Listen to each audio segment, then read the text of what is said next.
It was a Tuesday afternoon, 2 o'clock sharp, the kind of ordinary hour when nothing dramatic is supposed to happen. I had just wrapped up a meeting at one of my construction sites and, on a whim, decided to drive past my son-in-law, Dan's house. I told myself I might drop off some documents he had asked about, maybe surprise my daughter later for dinner. Nothing unusual, nothing suspicious. But the moment I turned onto his street, my stomach twisted into a knot. Parked in the driveway, gleaming under the September sun, was a silver Lexus. My wife's Lexus. I froze at the sight of it, my hands tightening on the steering wheel until my knuckles turned white. Margaret should have been at her book club across town. She never missed a session. That was her excuse every Tuesday afternoon, an ironclad part of her routine. So, what the hell was her car doing here, in front of Dan's gate? At first I tried to rationalize it. Maybe she stopped by to drop something off for Brianna, but my body felt welded to the earth, every muscle locked between rage and despair. Then, from inside, Dan's tone sharpened. "Wait, did you hear that?" My heart pounded so hard I thought it might burst. Because if Dan had heard the faint crunch of gravel beneath my shoes, then my secret vantage point was no longer secret at all. Dan's words, "Did you hear that?" hung in the air like a blade suspended above my neck. I flattened myself against the brick wall, breath held, pulse thundering in my ears. For a second, I thought the pounding of my heart alone might betray me. Margaret's voice came next, sharp and suspicious. "No, I swear I heard something outside." I gritted my teeth, pressing the phone tighter against my chest to muffle its faint hum. My thumb hovered, terrified of brushing the wrong button. If the recording stopped now, I'd lose everything. Then Dan chuckled, low and dismissive. "It's probably the neighbor's cat. Don't get paranoid." Relief flooded me, but only for a heartbeat. Because the truth was, it wasn't paranoia. There I was, crouched like a thief outside my son-in-law's home, recording the people I trusted most, as they casually discussed my destruction. I raised the phone again, steadying my trembling hands. The red dot pulsed, catching every poisonous word spilling from their mouths. Margaret sighed, her tone weary but laced with disdain. 2 years of pretending, Dan. 2 years of dinners, anniversaries, vacations. Do you have any idea how exhausting it is to fake devotion to that man? I flinched as if she'd struck me across the face. 2 years. She wasn't just scheming with Dan now. She had been living a lie beside me for that long. Every "I love you," every smile across the dinner table, every gentle touch at night. It had all been part of their act. Dan's reply was smooth, almost smug. "It was worth it, though. Look how close we are. The construction business alone is $12 million. Add the rentals, the vacation home, the investments. We're talking nearly $20 million in total assets. Once the divorce goes through, you'll never have to worry again." Never have to worry again? My stomach churned. All those years I thought I was building security for us, for our daughter, for our future, and now my own wife planned to cash it out like chips at a casino. I fought to steady my breathing, holding the phone higher, closer to the narrow gap in the curtain. I needed every detail, every damning line. Margaret laughed bitterly. "The best part is, he'll hand it all over willingly. Alan has no idea we've been tracking his accounts. He's too busy working, too busy trusting me. God, the man actually believes I love him." The sentence shattered something inside me. My throat tightened, and for the first time in years, I felt tears sting my eyes. Not from weakness, but from a betrayal so deep it hollowed me out. I thought of the nights I stayed late at the office, telling myself it was for Margaret, for our daughter, for the life we were building together. I thought of the vacations she planned, the holidays she decorated for, the little traditions that had become the heartbeat of our marriage. And now, with one cruel sentence, she'd revealed them for what they truly were. Props in a play where I was the fool. Inside, Dan moved closer to her. I could hear the rustle of fabric, the low murmur of his voice. "By September, it's over. You'll be divorced, wealthy, and free. With me." That last phrase was a punch to the gut. With me. My jaw clenched so hard it ached.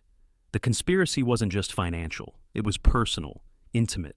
My wife and my son-in-law. I steadied the phone, capturing it all. Every syllable was evidence. Every cruel laugh a nail in their coffin.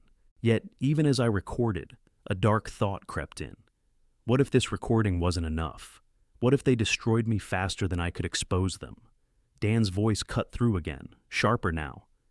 We just have to make sure he doesn't catch on before then. If he does, well, we've got the medical angle, the paranoia, the memory lapses, we can spin it. By the time the judge hears the case, Alan will look like a senile old man, unfit to run a business, unfit to manage assets. Margaret hummed in agreement, her tone dripping with contempt. And when it's done, we'll toast to the fool who never saw it coming. My grip on the phone tightened, fury and despair colliding in my chest. They weren't just dismantling my wealth. They were dismantling me, my name, my reputation, my sanity. I pressed my back harder against the wall, staring down at the glowing red dot on my phone. It blinked steadily, almost mocking in its calmness, while inside, my entire world was collapsing. And then, just as I thought I'd heard the worst, Margaret's voice shifted, soft, almost tender. Dan, what if he finds out about us? The word us slammed into me like a sledgehammer. This wasn't just betrayal of trust or money. It was betrayal of the heart, the bed, the vows I thought were sacred. My legs felt like stone as I pulled away from the window. Margaret's words still echoed in my skull. What if he finds out about us? That single word, us, detonated everything I thought I knew. My wife and my son-in-law, lovers, conspirators, thieves. For a moment, I wanted to crash through the glass, to drag them both into the sunlight and demand they look me in the eye. But another instinct, colder, sharper, pushed me back. If I lost control now, they would spin the story, twist me into the unhinged husband. No, I had to wear a mask. I slipped my phone back into my pocket, the recording still safe. My hands shook, but I forced them steady, flexing my fingers until the tremors calmed. Breathe, Alan. Just breathe. They think you're blind. Let them keep thinking that. The front door creaked open. Margaret stepped out first, sunlight flashing off her designer sunglasses. She looked radiant in that cruel way. Hair perfectly set, smile rehearsed. Behind her, Dan followed, loosening his tie like a man who thought he owned the world. Neither of them expected to see me. Alan, Margaret's voice climbed an octave, feigned surprise spilling out too quickly. Her hand flew to her chest, a theater gesture she'd used countless times to sell sympathy. What are you doing here?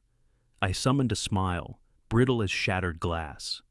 Just finished an inspection nearby, I said evenly, though my throat burned with rage. Thought I'd drop in and see Brianna. Dan's eyes narrowed. He positioned himself half a step closer to Margaret, protective but calculating. She's not home, he said smoothly. Just us. Just us. The phrase curdled in my ears. I felt my jaw tense, but I forced my voice light. Oh, funny, I thought Margaret had her book club today. Margaret hesitated, just for a fraction, but it was enough. I, left early. Headache. Her smile was brittle now, too many teeth showing. I nodded, pretending to accept the excuse. Inside, fury coiled tighter. Sorry to hear that. You should rest more. Dan crossed his arms, his lawyer's gaze dissecting me. You didn't call ahead. Everything all right? Every instinct screamed at me to break his smug expression with my fist. Instead, I chuckled, a sound I barely recognized as my own. Of course, just being spontaneous. The three of us stood there in awkward sunlight, the tension so thick I could taste metal in my mouth. Margaret adjusted her sunglasses, searching for a lifeline. Alan, why don't you head home? We were just going over some legal papers for one of Dan's clients. Legal papers. The lie rolled off her tongue too easily. Did she really think I hadn't just heard everything? Did she really think I was that much of a fool? I shifted my weight, feigning nonchalance. Divorce cases, right? I hear those can get complicated. Dan stiffened, his jaw tightening before he masked it with a polite smile. Something like that? Margaret laughed too quickly, a high, brittle sound that grated against my nerves. Alan, you and your jokes, you always exaggerate. Her words stabbed deeper than she knew. Exaggerate. Was my entire marriage, my trust, my devotion, just a punchline to her now? I glanced at the Lexus in the driveway, gleaming like a silver bullet, and then back at her. Beautiful day, isn't it? Almost feels like something big is about to change. Margaret faltered, her lips parting, unsure whether it was a casual remark or a hidden threat. Dan studied me like a hawk, looking for cracks. I gave them none. Instead, I offered one last smile, measured, calm, practiced.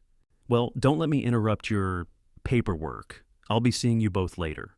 And with that, I turned and walked back toward my car. Each step was deliberate, heavy, as though my boots were filled with lead. Behind me, I could feel their eyes boring into my back, Margaret whispering something sharp, Dan muttering in response. But I didn't turn around. Not yet.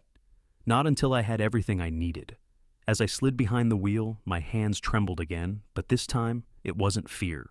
It was something far more dangerous. Resolve. I gripped the steering wheel until the leather creaked. They thought I was blind, a fool stumbling through life. But they were wrong. I wasn't blind anymore.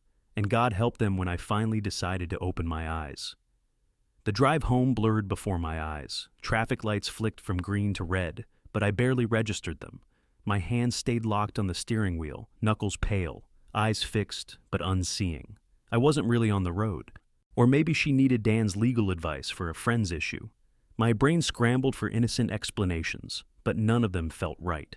The longer I stared at that car, the heavier the dread in my chest became. I pulled over across the street, cut the engine, and sat there in silence. The neighborhood was peaceful, lined with trimmed hedges and freshly mowed lawns, kids' bikes scattered on porches. To anyone else, it was just another quiet suburban afternoon. But for me, it felt like the air had thickened, like the world had slowed down just enough for me to sense that something was terribly, terribly wrong. I thought about Margaret, the woman I'd built a life with for 25 years. We met when I was still struggling to grow my business, back when I had more debt than assets and slept in my truck some nights to save money on rent. She was my partner through those years, the one who encouraged me when payroll looked impossible, who told me we'd make it through no matter what. I was back in time, 25 years of memories unraveling like a reel of film, each frame poisoned by what I'd just heard. I remembered the first time I saw Margaret. It was at a fundraiser for a local shelter. She wore a navy dress, nothing flashy, but her laugh carried across the room like warm sunlight. Back then, I was a young contractor, still struggling to land steady jobs. I didn't have much, just a beat-up pickup truck, calloused hands, and a stubborn dream. But Margaret saw me, or at least I thought she did. We married a year later. Money was tight. I took every job I could, fixing roofs, pouring concrete, hauling lumber in the dead of night. She'd bring me sandwiches on site, hair pulled back, eyes proud. I remember thinking, this is it. This is my partner for life. When Brianna was born, we barely had enough for the hospital bills.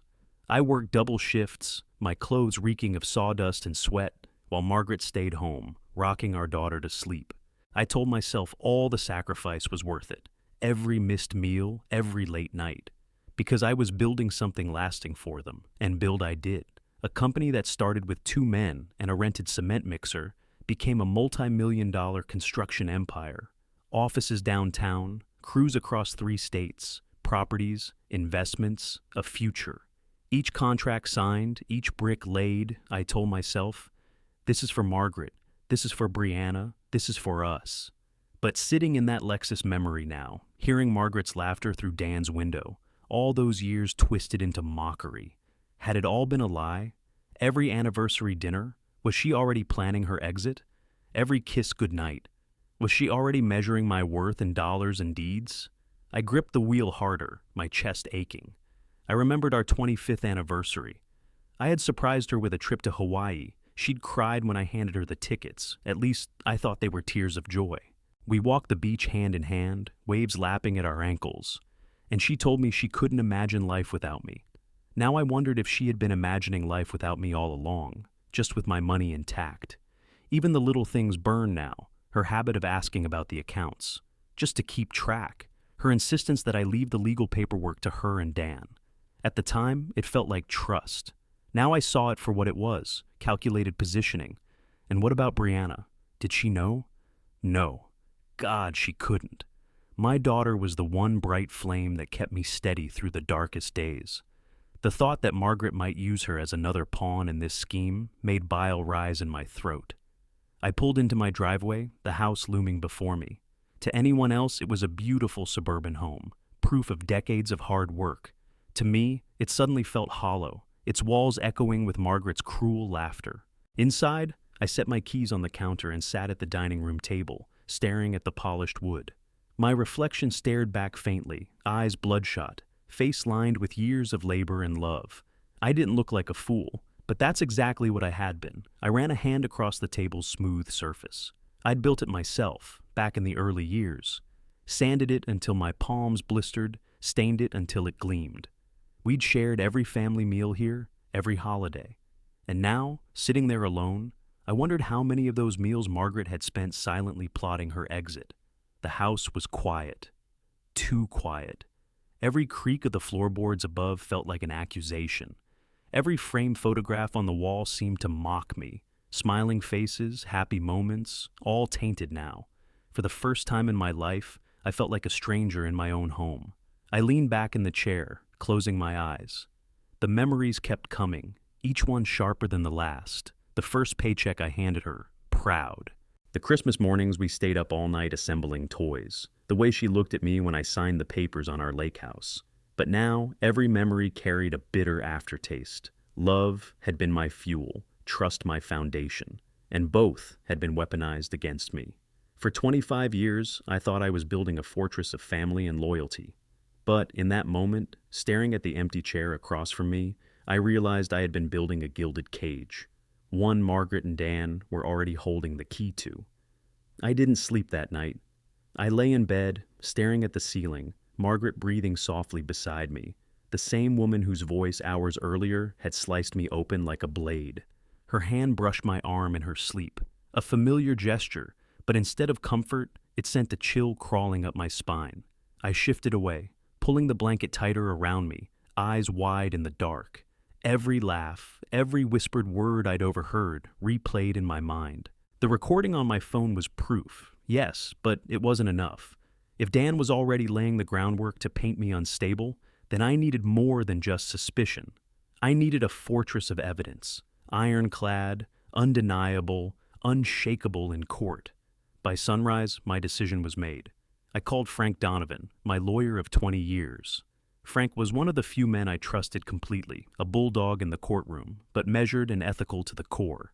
His voice on the other end of the line was steady, professional. "Alan, you sound like hell. What's going on?" I hesitated, my throat tight. To say it out loud felt like dragging poison into daylight. "It's Margaret and Dan. They're planning something worse than I could have imagined." Frank was quiet for a long beat. "Come in. Don't say another word over the phone. Not one. We'll talk in person." 2 hours later, I sat in his office downtown, the blinds drawn, my phone placed carefully on his desk. He hit play, and together we listened to the voices of my wife and son-in-law conspiring against me. The smirk drained from Frank's face with each passing second. By the end, his jaw was tight, eyes narrowed in fury. "Well," he said finally, "if there was ever a definition of betrayal, this is it." He leaned back, exhaling slowly. "But you're right, the recording alone won't cut it. They'll say it's taken out of context. They'll claim coercion. We need a trail, documents, signatures, financial transfers, something that shows intent and execution." I nodded, my chest heavy, but resolved. "Where do we start?" That's when Frank recommended Sarah Chen. Private investigator, sharp as they come. She's discreet, methodical. If they've been siphoning funds, forging signatures, planting rumors, she'll find it. I agreed immediately. By that evening, I was sitting across from Sarah in a quiet cafe, the kind where no one paid attention to who came and went. She was in her 40s, dark hair pulled back in a neat bun, her eyes sharp and assessing. She listened without interruption as I laid out the situation, her notepad filling with neat, precise lines of handwriting. When I finished, she looked up, her expression unreadable. "You're not the first man whose family tried to strip him bare, Mr. Carter. But if you're willing to follow my lead, you won't be the last either." Something in her tone gave me hope. We outlined a plan. Financial audits, surveillance, discreet interviews with business partners and employees. Sarah would dig for inconsistencies, forged documents, suspicious withdrawals. She'd trace the trail Margaret and Dan thought they'd buried. but Frank's warning echoed in my ears as I left the cafe. One wrong move, and they'll turn it around on you. They'll scream harassment, claim you're paranoid, unstable. They're already building that narrative, Alan. We can't give them ammunition. Back at home, Margaret greeted me with her usual smile, apron tied at her waist, dinner simmering on the stove. "Long day?" she asked, her tone casual, affectionate. I forced a nod, kissing her cheek as if nothing had changed. But inside, my stomach roiled. Every word, every gesture was now suspect. How many nights had she stood in this very kitchen, stirring sauces and humming softly, while secretly plotting the end of my life as I knew it? I sat at the table, hands folded, watching her move about the kitchen. To anyone else, it was a perfect domestic scene. But I knew better now. And as my phone buzzed with a text from Sarah, "We'll start with the accounts tomorrow," a flicker of resolve steadied me. I wasn't the fool they thought I was. Not anymore. As Margaret set a plate in front of me and smiled that familiar smile, I returned it with one of my own. But mine wasn't born of love anymore. It was born of war. The next week blurred into a grim routine. By day, I wore the mask of a husband and father, smiling at Margaret over morning coffee, asking about Brianna's latest projects, pretending nothing had shifted. By night, I pored over bank statements and invoices Sarah sent me, each line item another thread in a tangled web of deceit. Sarah was relentless. She called me every evening with updates, her voice clipped, precise, the voice of someone who'd been in this trench before. "They've been siphoning funds for 8 months, she said one night. "Not just withdrawals, strategic. Small enough to avoid notice, big enough to add up. They set up shell companies. Your signatures have been forged." I stared at the scans she emailed, my name scrawled across documents I'd never seen. Contracts, transfers, authorizations, all carrying the illusion of my consent. Rage boiled in my chest, hot and suffocating. "That's my handwriting," I whispered, "but it's not mine." Sarah didn't flinch. They hired someone skilled. Every brick I laid, every contract I signed, every late night I pulled, somehow she was part of it. She was my anchor. And now, her car sat here, in front of Dan's house, at a time when she should have been anywhere but here. I swallowed hard, unbuckled my seatbelt, and stepped out. The late afternoon sun felt colder than usual, casting long shadows across the lawn as I approached the side of the house. My heart hammered in my chest, not from the climb up the walkway, but from the growing suspicion that whatever I was about to discover would change everything. The living room curtains were drawn, but not all the way. A narrow gap offered a sliver of visibility. I crouched low, careful not to cast a shadow, and inched closer until I could make out voices drifting through the opening. Margaret's voice hit me first, but it wasn't the warm, affectionate tone I knew from our mornings over coffee, or the gentle encouragement she gave me on tough days. No, probably Dan's connections. He's a lawyer, he'd know who to call. The betrayal deepened with every file. It wasn't sloppy, it was careful, calculated. They hadn't just decided to rob me on a whim, they had been planning my downfall for almost a year. But Sarah wasn't finished. "There's more," she said 2 nights later. "Margaret's been planting rumors, quiet ones, among your partners, your clients." I froze. "Rumors?" She nodded grimly. "That you're slipping, that you're making erratic decisions, forgetting key details, that the business isn't safe in your hands anymore. It's a coordinated effort to erode confidence. By the time divorce proceedings hit, the narrative will already be set. Alan Carter, brilliant once, but now unstable, a liability." My blood ran cold. I thought of the last board meeting, the way 2 of my senior partners exchanged glances when I stumbled over a figure. I thought of the client who had quietly pulled out of a deal last month, citing timing issues. They hadn't been timing issues. They had been Margaret issues. I pushed my chair back, the legs scraping the hardwood. My home office suddenly felt like a coffin, its walls closing in with the weight of every lie. "She's not just stealing from me," I said, my voice hollow. "She's dismantling me, piece by piece." Sarah's gaze softened for the first time since we met. "That's why we fight smart, Alan, not angry. We build a case so strong that when it drops, it buries them both." I nodded, but my mind spiraled. Images of Margaret flashed. Her arm looped through mine at company galas, her words of pride at awards ceremonies, her laughter when employees toasted my leadership. Now I knew she'd been planting whispers in those same circles, cutting me down behind my back. That night, I sat in the dark living room long after Margaret went to bed. The house was silent, but my thoughts screamed. 8 months. 8 months of forged signatures, false smiles, and whispered poison. I poured a glass of whiskey, the amber liquid trembling in the glass. I hadn't touched the stuff in years, but tonight it felt less like a drink and more like a shield. The first sip burned, but it couldn't numb the ache inside me. The worst part wasn't the theft. It wasn't even the humiliation. It was the deliberation. The sheer time and effort they'd invested in dismantling me. That took a special kind of cruelty. I stared at the framed family photo on the mantel, Margaret, Brianna, and me, at the lake house. My arm around both of them, smiles wide, the picture of happiness.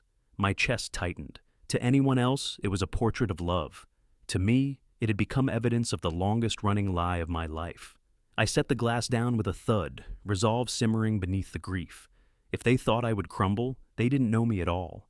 I'd built an empire from dust, and now I would weaponize that same grit, that same stubborn will against them.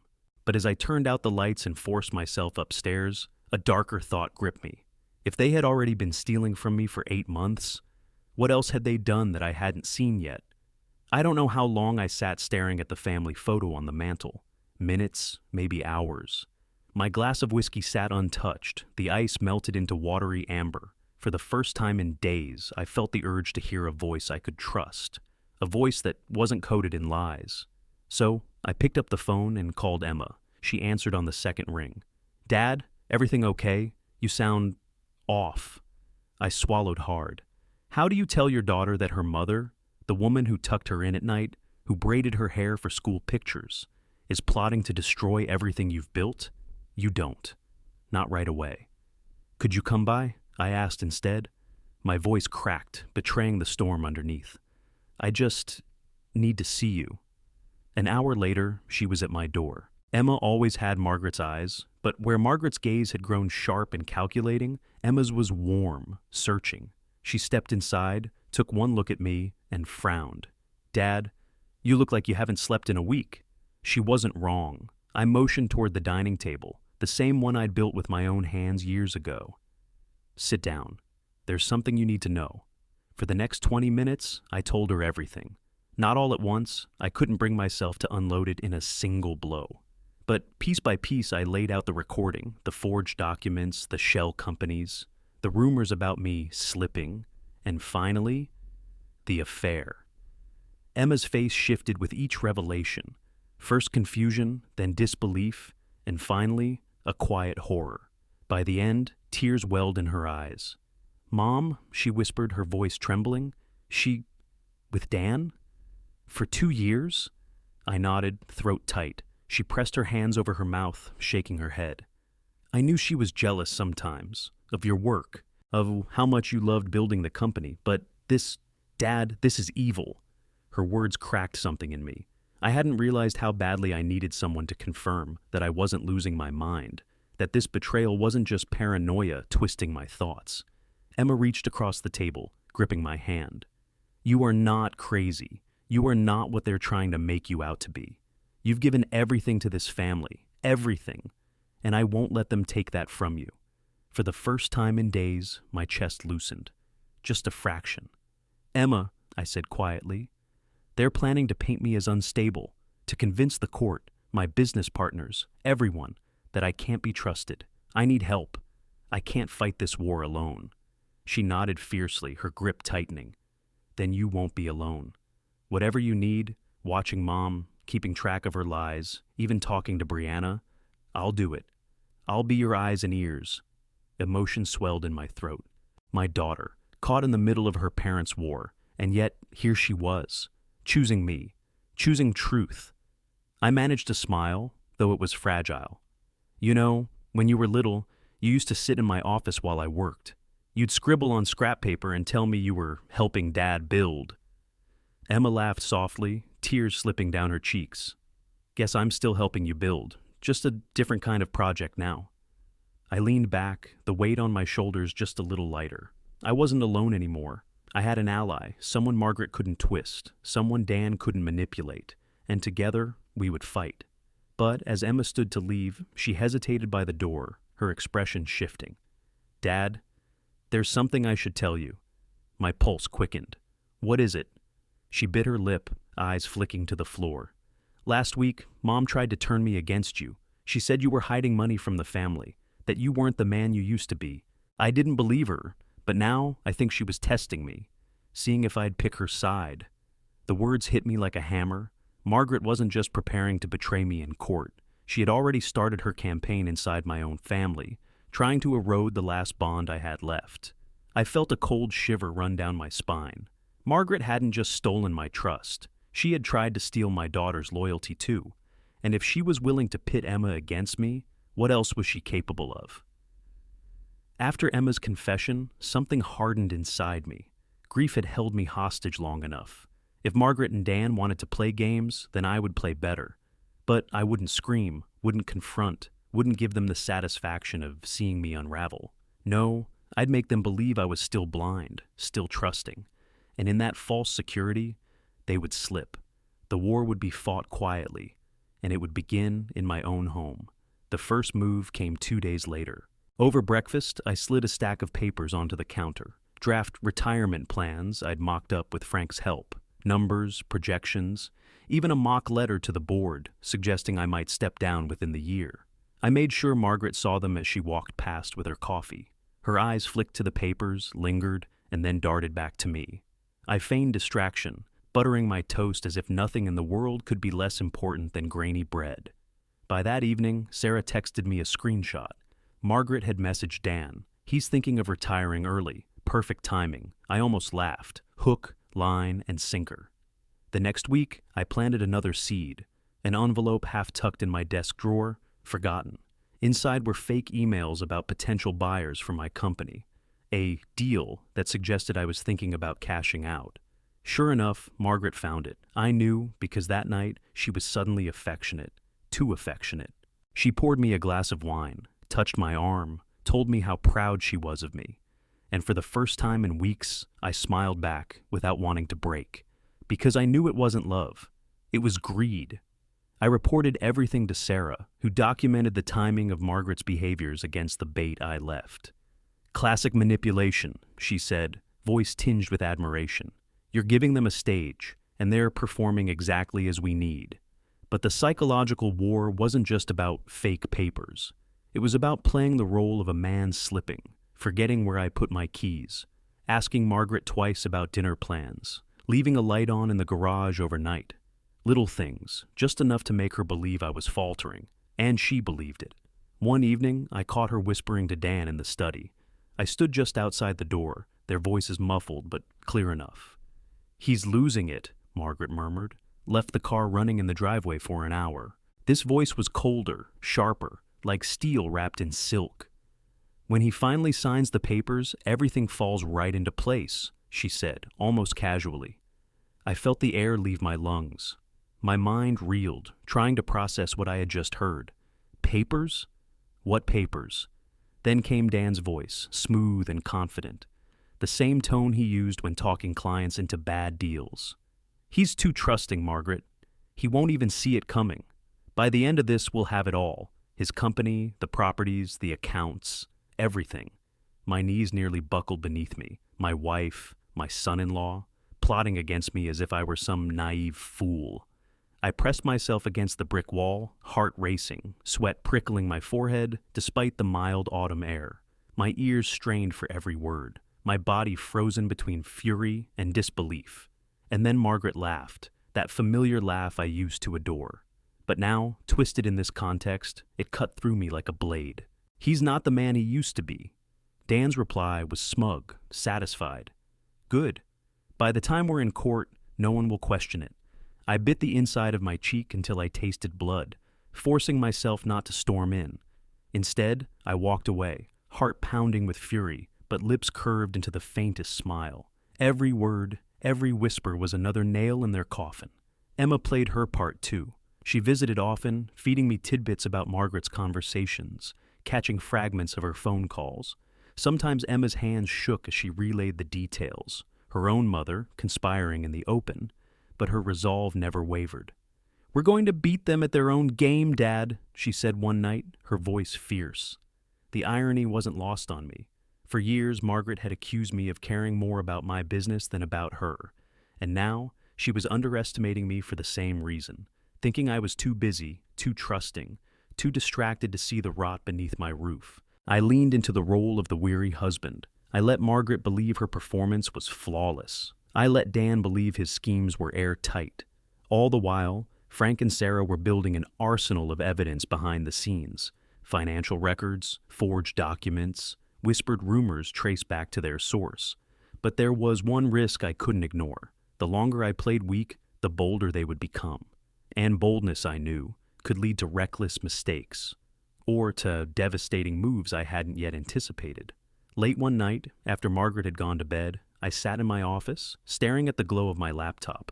My reflection stared back in the black window behind the screen.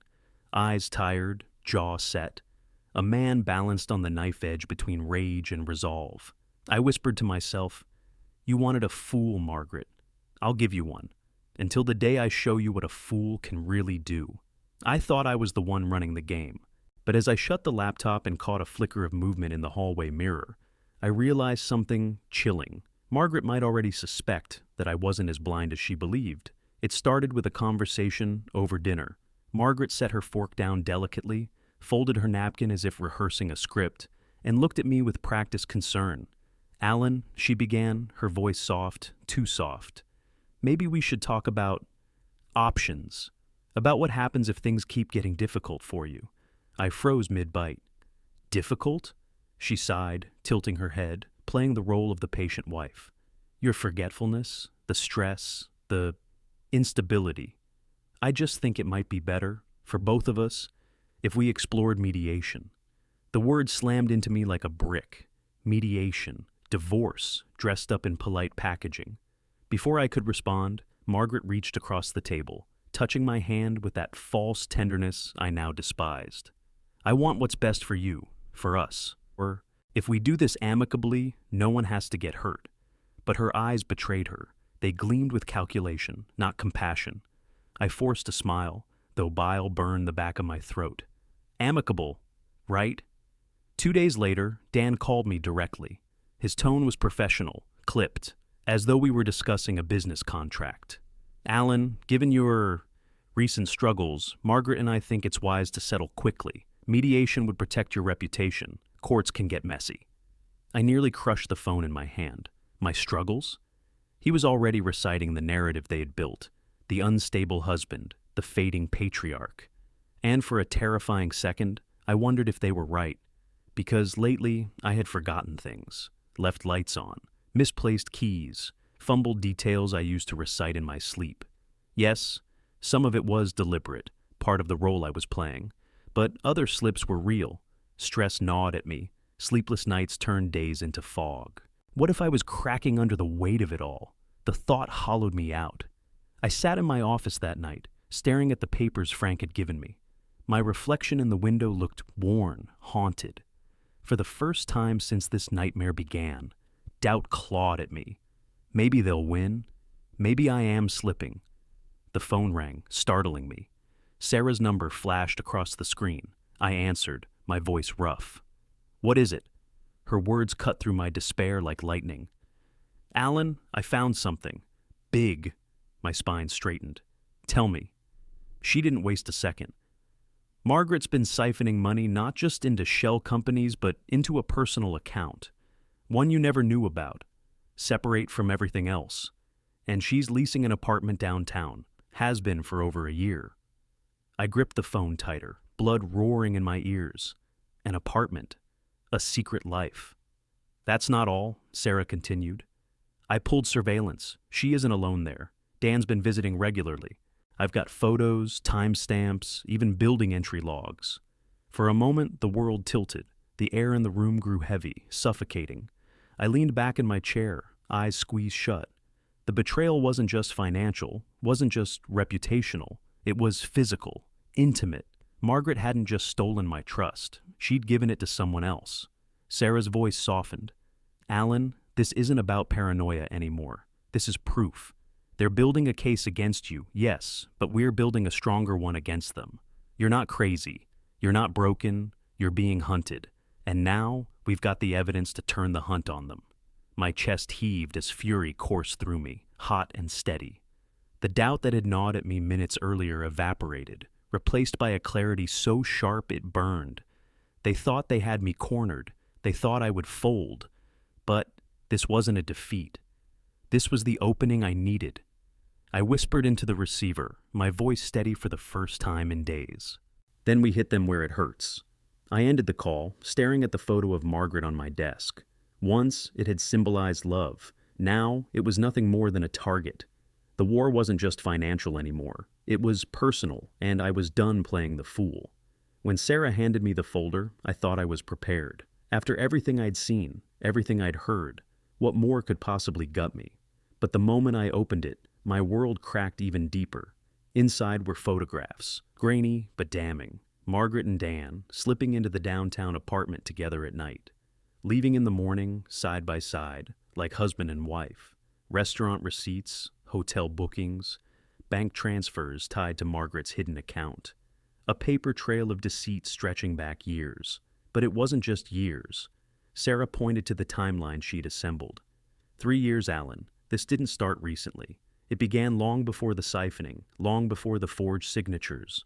The financial scheme was built on top of something more intimate. 3 years.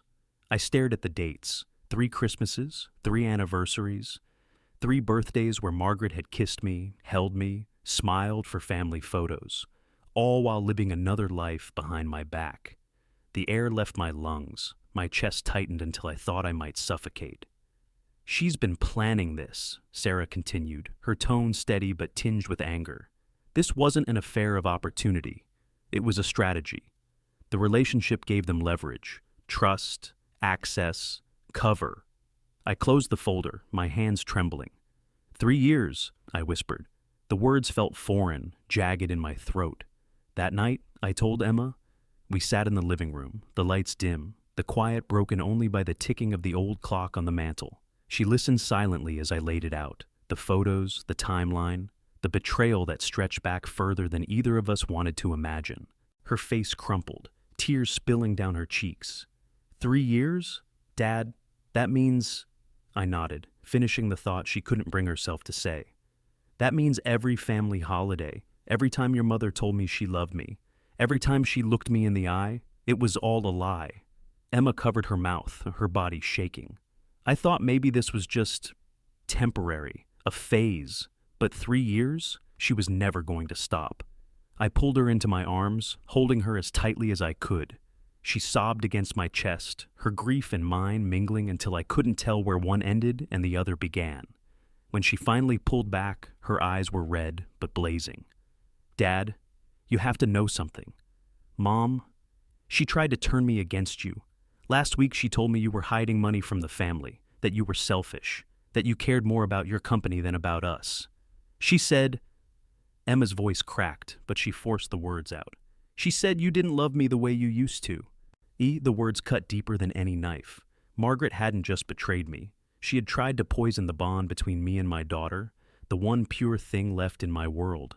I shook my head slowly, fury simmering under the sorrow. She wanted to strip me of everything, money, reputation, even family. If she could have turned you against me, Emma, she would have taken the last thing I had left. Emma gripped my hand, her jaw set.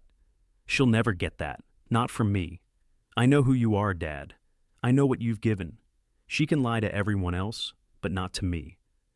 Her words steadied me, anchored me in the storm. But the devastation lingered, heavy and suffocating.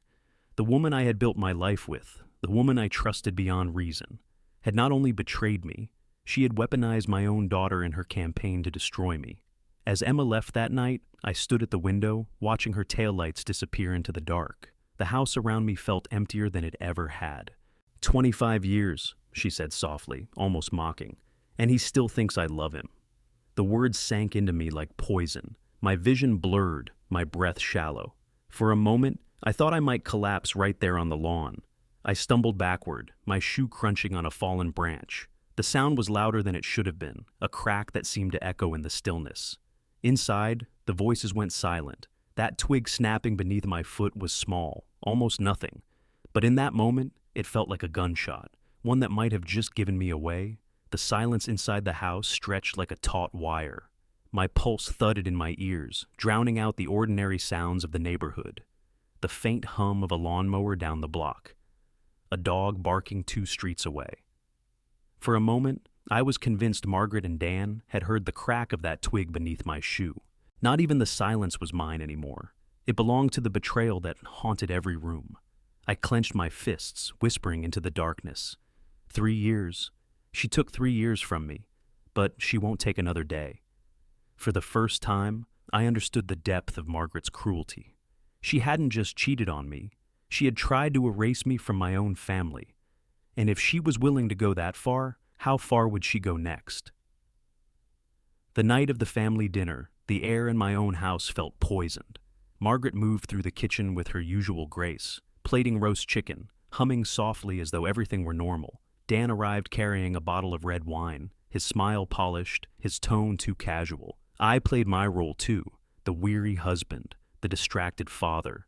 I pulled out chairs, set the table, even poured the wine, though every fiber in me wanted to smash the bottle against Dan's smug face.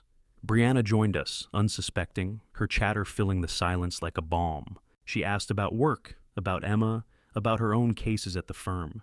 She didn't see the barbs hidden in every glance Margaret and Dan exchanged, but I did. I saw everything now. Dinner began innocently enough, forks scraping plates, glasses clinking. But then Margaret tilted her head, her tone dripping with faux concern. "Alan, you forgot to lock the garage again last night. That's the 3rd time this week." My fork froze halfway to my mouth. Brianna looked up, puzzled. Margaret pressed on. "I'm starting to worry. Maybe it's stress, or something more serious." I forced a chuckle, setting my fork down. "I guess I've been distracted. Happens to the best of us." But Dan jumped in, his voice smooth, practiced. "Margaret mentioned it to me. Honestly, Alan, you might want to get checked out. Early signs of memory trouble can sneak up on a man." Brianna frowned, glancing between us. "What are you talking about? Dad's fine." Margaret sighed, like a martyr carrying an unbearable weight. "Sweetheart, we all want to believe that, but I've noticed things. Forgetting appointments, misplacing important documents, losing track of conversations. It's concerning." The rage inside me roared like a furnace, but outwardly I smiled, calm, controlled. "You're probably right, honey," I said, my tone deliberately mild. "Maybe I should see someone. Better safe than sorry, right?" Dan smirked, satisfied. Margaret nodded gravely, playing the role of the devoted wife burdened by worry. Inside, my blood boiled. They weren't just setting me up for financial ruin. They were rehearsing the narrative they'd feed the court, the community, maybe even Brianna herself. And they were doing it right here, at my own dinner table. Emma caught my eye from across the table. She saw it too. Her lips pressed into a thin line, her eyes flashing with silent fury. It was the only thing that kept me steady. I gripped my fork so tightly I thought it might snap. My knuckles whitened, my pulse thundered. But I smiled. I nodded. I played the fool they wanted me to be. Brianna tried to steer the conversation elsewhere. Bless her. But the damage was done. The seed had been planted. Margaret and Dan had introduced doubt into the room, hoping it would take root. After dessert, Dan leaned back in his chair, swirling the last of his wine. "Alan, you've built something incredible, but maybe it's time to think about succession, passing the torch, while you can still enjoy life. You know?" The audacity nearly made me choke. He wanted my empire. He wanted me gone. I lifted my glass, staring into the crimson liquid before taking a slow sip. My smile didn't reach my eyes. "Succession, huh? That's an interesting word, Dan. Remind me to talk more about it sometime." Margaret shifted uncomfortably, perhaps sensing the steel under my calm tone. But she said nothing. When dinner ended, Brianna hugged me goodnight, oblivious to the war raging beneath the surface. Emma lingered, giving me a look that said, "Hold on, Dad. We'll win this." And as the door closed behind them, I finally let go of the fork I'd been gripping. The metal prongs were bent, twisted by the pressure of my hand. I stared at the warped fork in my palm, its shape mangled by my restraint. They thought they were shaping me into a broken man.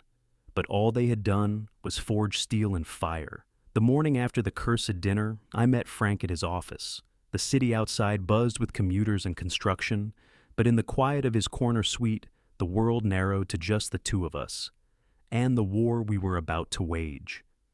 I slid the folder Sarah had compiled across his desk. Bank statements, forged documents, photos of Margaret and Dan at the apartment. Frank flipped through it silently, his expression hardening with every page. When he finally looked up, his eyes were cold steel. "Alan, they've left a trail wide enough to drive a truck through. This isn't just betrayal, it's fraud, embezzlement, conspiracy." The words landed heavy, but they were also a strange kind of relief.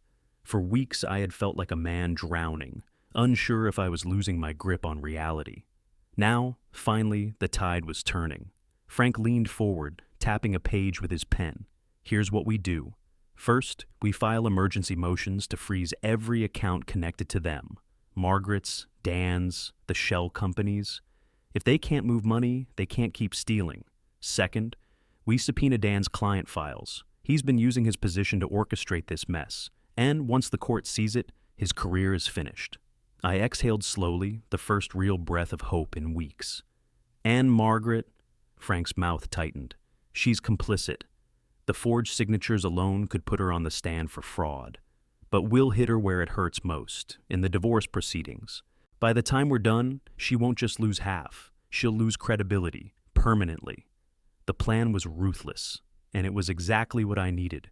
That night, I sat in my office, drafting the paperwork Frank had prepared. My pen hovered over the lines, my name waiting to be scrawled across the motions. For 25 years, I had signed contracts to build things, homes, offices, entire communities. Now, for the first time, my signature would be used to dismantle something, to tear down the empire of lies that had taken root in my own family. The next morning, the motions were filed. By the afternoon, the bank accounts were frozen. Margaret's hidden transfers, her siphoned funds, they were locked, inaccessible. Dan's smug grin, I imagined, had finally cracked when he learned his lifeline had been severed. At home, Margaret's mask began to slip. She paced the kitchen, phone clutched in her hand, voice sharp as she whispered into calls. "What do you mean the account's frozen? No, that's impossible. Try again." I sat at the table, sipping my coffee, watching her unravel. For weeks I had been the one suffocating under suspicion. Now, the roles had reversed, and I savored every second. Emma stopped by that evening. When I told her about the motions, her eyes lit with fierce pride. "You did it, Dad. You turned the tables." I smiled, though it was grim. "It's just the beginning. Tomorrow, we serve the subpoenas." That night, I lay in bed beside Margaret. She turned away from me, her breathing uneven, phone still clutched in her hand. For the first time in weeks, I wasn't the one staring sleepless into the dark. She was. And I knew. The trap had been sprung. But as I closed my eyes, another thought crept in, one that sharpened the edge of my resolve. Margaret and Dan weren't the kind to go quietly. Cornered animals fought hardest. And the closer I pushed them toward exposure, the more dangerous they would become. The war had shifted. For the first time, I wasn't just defending myself, I was attacking. But as I drifted into uneasy sleep, one truth echoed in my mind. The courtroom would be the battlefield, and there, no mask could protect them. The courthouse smelled of polish and paper, that sterile scent of bureaucracy and judgment. I'd been here before for business disputes, contract negotiations, zoning hearings, but never like this. Never with my own marriage, my own family, on the line. Margaret sat across the aisle, pristine in a cream suit, her hair styled to perfection, face composed in that mask of dignity she'd worn for decades. Dan sat beside her, jaw tight, his briefcase brimming with what he probably thought was his arsenal. To anyone else, they looked like a concerned wife and supportive son-in-law, ready to confront a troubled husband. But I knew the truth. And soon, everyone else would too. Frank leaned toward me, his voice low. "Stay calm, we've got them. Just let the evidence do the work." I nodded, though my heart hammered so loudly I was sure the bailiff could hear it. The proceedings began.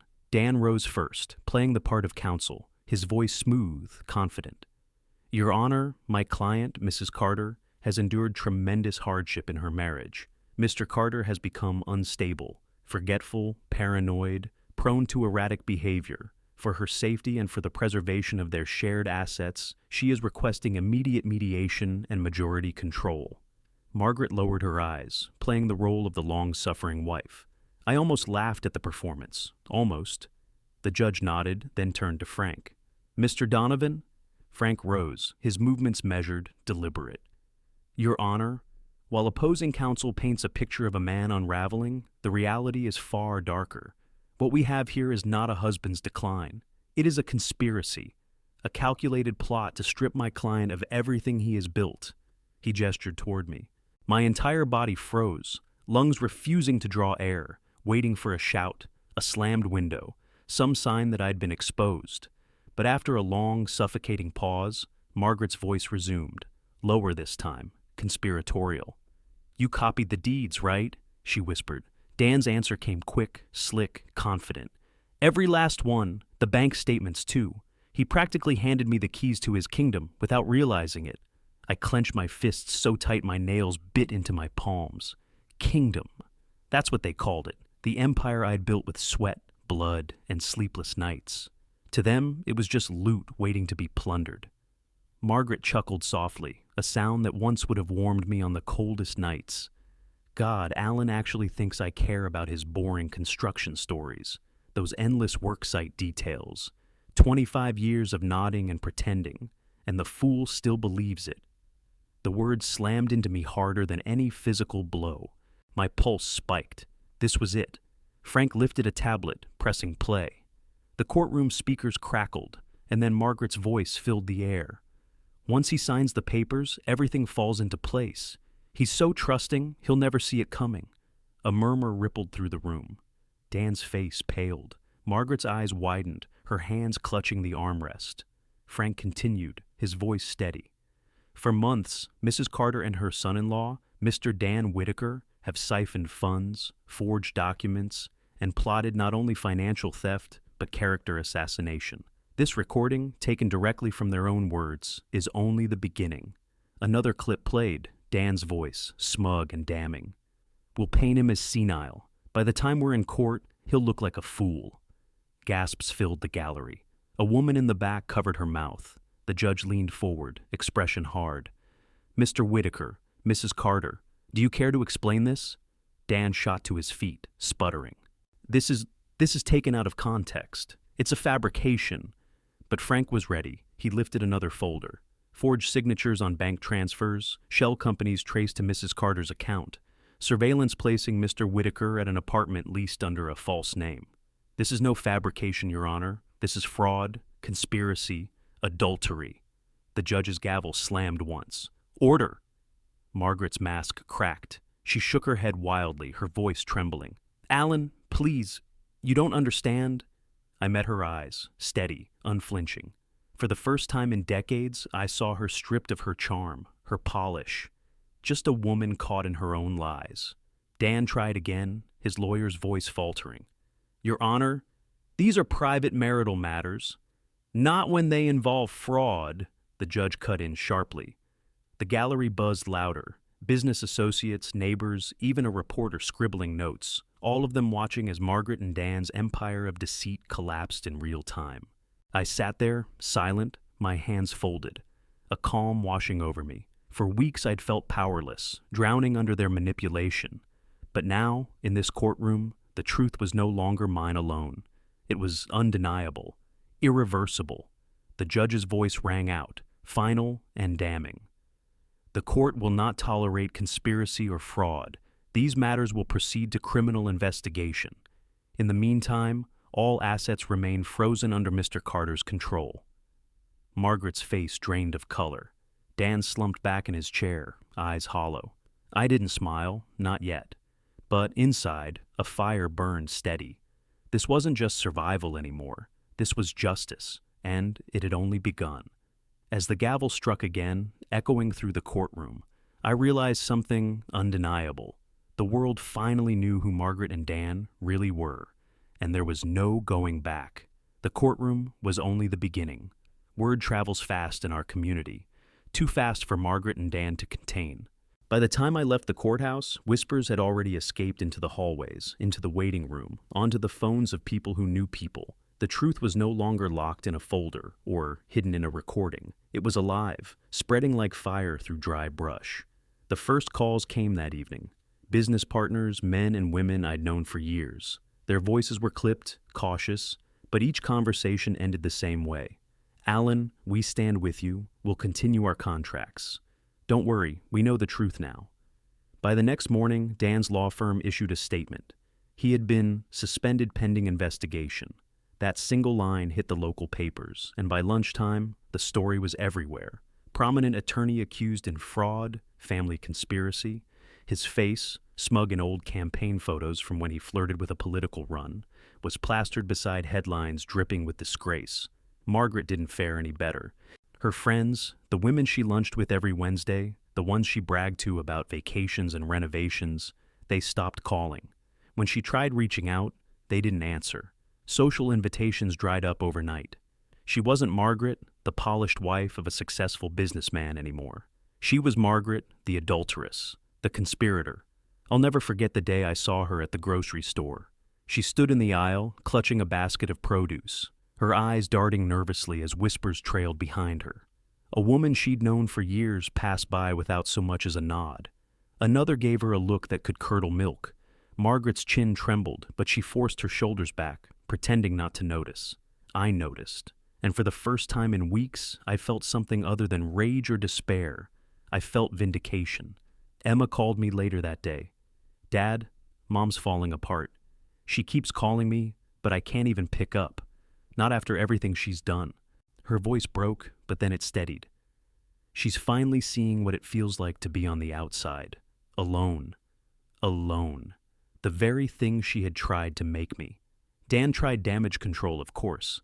He sent out emails to clients, calling the accusations politically motivated and mischaracterized.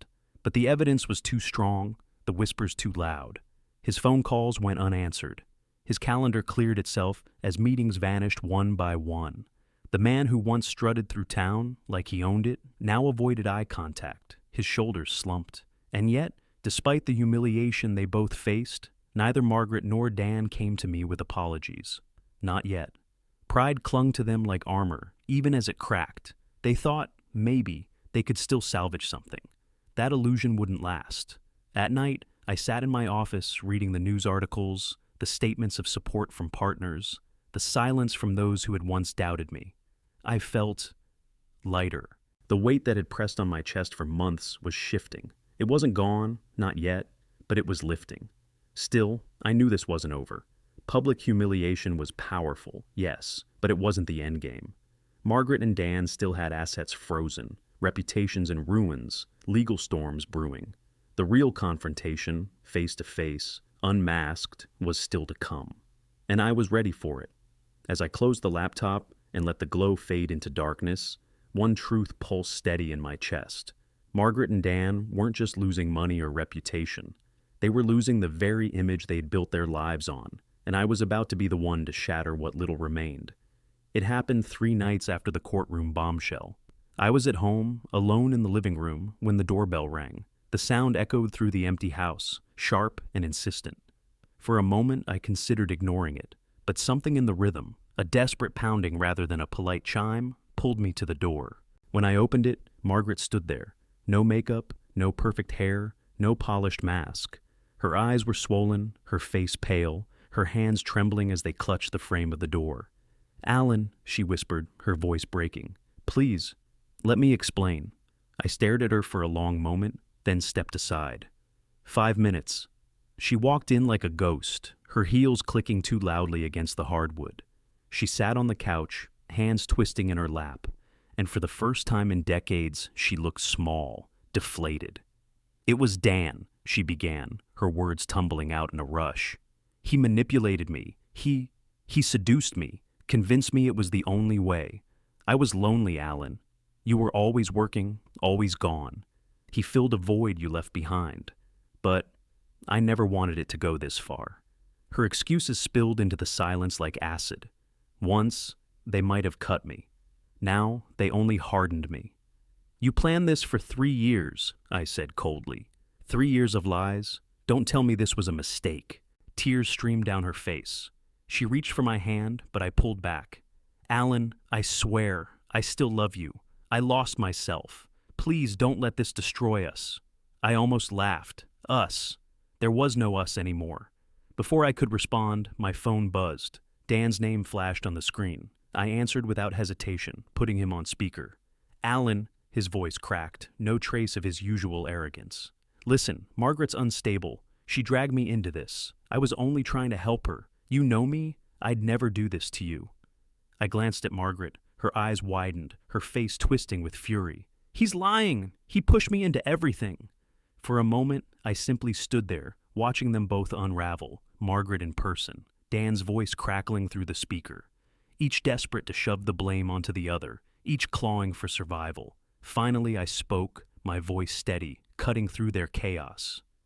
You both taught me what betrayal looks like. Now you're going to learn what justice feels like. Margaret sobbed. Dan stammered. But I didn't waver. I don't need your apologies, I continued.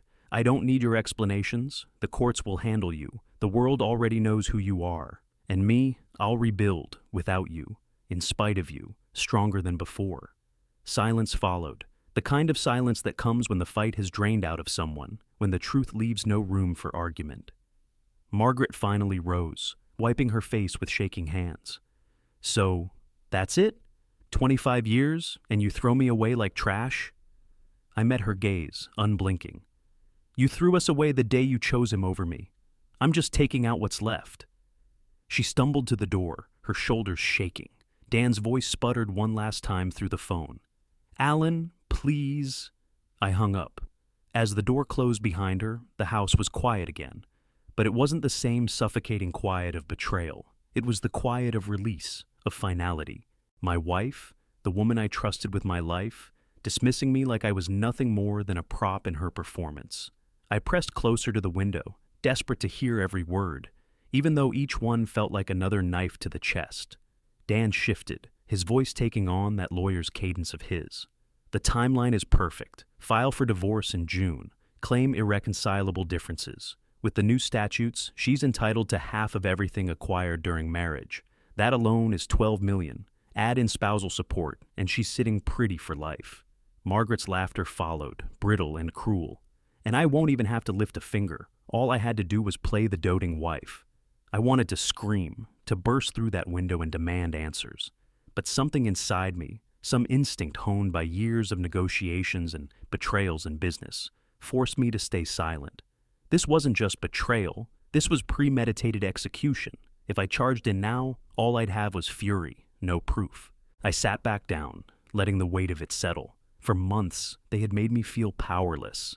Tonight, I had taken that power back. For the first time since this nightmare began, I felt something I thought I'd lost forever. Control. And as the silence wrapped around me, I realized the true revenge wasn't their humiliation. It was my freedom. In the weeks that followed, the storm that had consumed my life finally began to clear. The courtroom battles wound down, the bank accounts remained frozen, and every day brought another nail hammered into Margaret and Dan's coffin. Their reputations, once polished, admired, were now nothing more than cautionary tales whispered in hallways and boardrooms. But for me, the real work wasn't about destroying them anymore. It was about rebuilding myself. The first step was protecting what mattered most, my legacy. With Frank's help, I established a trust, ironclad and untouchable, that would secure the company and properties for Brianna and Emma. No one, not even Margaret with her sharpest schemes, could ever touch it again. I remember sitting in Frank's office the day we signed the final papers. He pushed the documents toward me, his expression softer than usual. This isn't just protection, Alan. This is renewal. You're choosing who carries your legacy forward. My pen scratched across the page, and for the first time in months, my hand didn't tremble. When it was done, I drove to the construction site of our newest project, a housing development that had been stalled during the chaos. The air was thick with the smell of fresh lumber and wet concrete. My foreman waved, relief in his smile. Good to have you back, boss. Place hasn't felt the same without you. I walked the site slowly, running my hand along the wooden frames, listening to the hum of saws and drills. For years, I'd thought of these sites as symbols of sacrifice, proof of the long hours I'd spent away from Margaret and the girls. Now, I saw them differently. These weren't just buildings. They were monuments to survival, to resilience. That night, Emma came by with takeout. We sat on the porch, curtains spread between us, the summer air warm and still. She raised her soda can toward me. "To us," she said, "to surviving the fire." I clinked mine against hers. "To rising from it." She smiled, though her eyes still carried the weight of what we'd endured. "Dad, I don't know how you did it. I don't know how you sat there all those nights, listening, pretending, holding it together." I looked out across the yard, the moonlight spilling silver over the grass. "Because I knew the truth, Emma. And the truth is stronger than any lie. It doesn't matter how long they planned, how carefully they plotted. Lies always rot.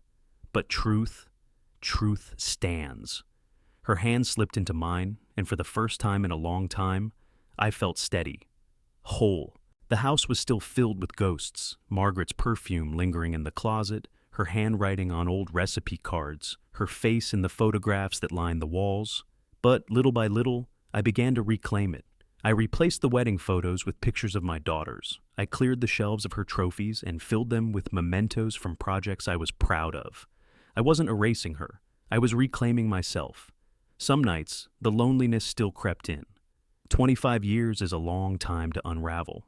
But I'd sit on that porch, hear Emma's laughter when she visited, feel the weight of the signed trust papers in my study. And I knew I hadn't lost everything. I had lost someone who never truly loved me, and in return, I had found clarity, freedom, and the strength to write a new chapter. As I lay in bed one evening, the silence no longer suffocating, I whispered a promise to myself: never again. No one will ever steal my life out from under me. I thought the story was finished, but months later, when I saw what had become of Margaret and Dan, I realized my revenge hadn't just secured my future, it had rewritten theirs forever. 6 months later, the world felt different, lighter, sharper. Mine again. Margaret and Dan's trial had dragged their names through every headline, every coffee shop conversation: fraud, conspiracy, adultery. Words that once would have been whispered behind closed doors were now plastered across newspapers and shouted on local news broadcasts. Dan lost his law license. His firm cut ties overnight, distancing themselves like he was toxic waste. His political ambitions, the ones he once bragged about endlessly, died before they even began. Last I heard, he was working contract jobs out of state, his face hollow, his arrogance gone. Margaret fared no better. With the accounts frozen and the divorce finalized, she had nothing left. No friends, no status, no wealth to cushion the fall. She moved into a cramped apartment across town, her once perfect social circle abandoning her as if betrayal were contagious.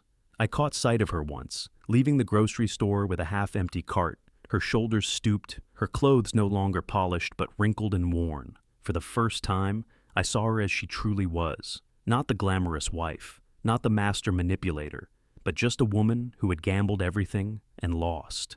Did I pity her? A little. But pity isn't the same as forgiveness. Forgiveness, I realized, wasn't mine to give anymore. She had spent years plotting my downfall. I wouldn't spend another second giving her the power of my absolution. My life, meanwhile, was being rebuilt brick by brick. The company thrived under my renewed leadership.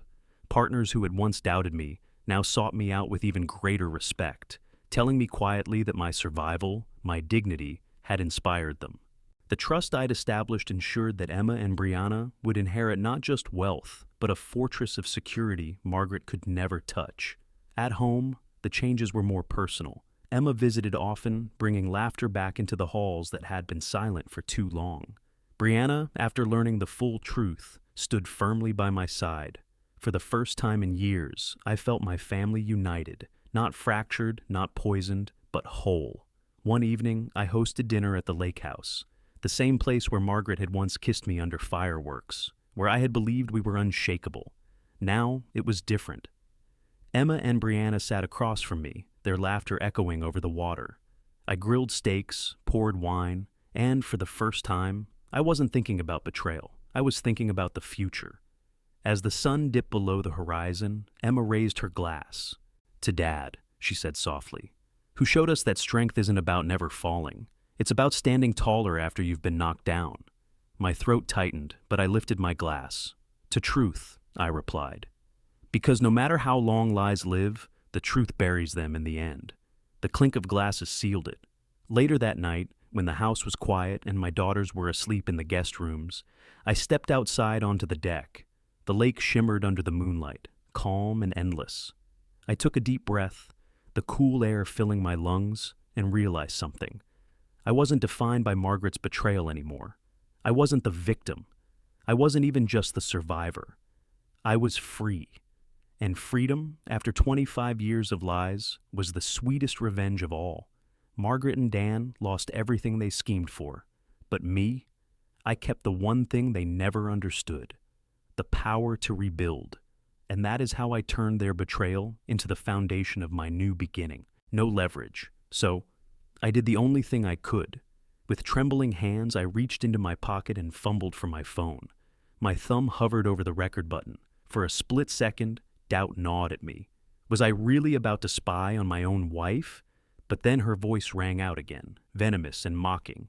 He'll sign whatever I put in front of him. He trusts me that much. By September, I'll be free, wealthy, and able to do whatever I want, with whoever I want. The words stabbed deep, leaving me numb. And that was all the permission I needed. I hit record. The tiny red dot glowed on my screen as their voices poured through the speakers. Margaret calculating, Dan confident. Both of them laying out the blueprint for dismantling my life. Bank statements, property deeds, business valuations, they had it all. Months of preparation. While I had been working 16-hour days to provide for them, they had been building a case to destroy me. I shifted my stance, the rough brick scraping against my back. Each detail they mentioned burned into my memory. Every sarcastic laugh, every condescending remark, every cruel twist of the knife. They were documenting their own treachery, and now, so was I. Then came the final blow. Dan lowered his voice, but I caught it anyway.